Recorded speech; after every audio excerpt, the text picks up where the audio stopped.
شاب مصري سافر اليابان، وهو في المطار بيفتشوه لقوا معاه كيس ملوخية.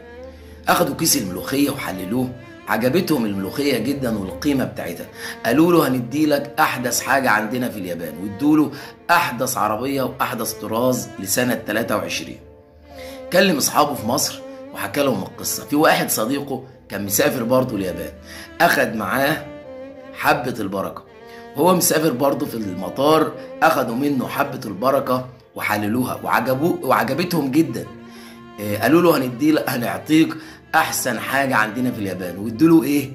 كيس الملوخية. اللي عايز أقوله لك إن الأرزاق من عند الله، وإن الأسباب اللي خلقها الله، والأسباب دي ممكن تنفع مع غيرك ما تنفعش معاك. الأرزاق منين؟ من عند الله، والأسباب من عند الله. السلام عليكم.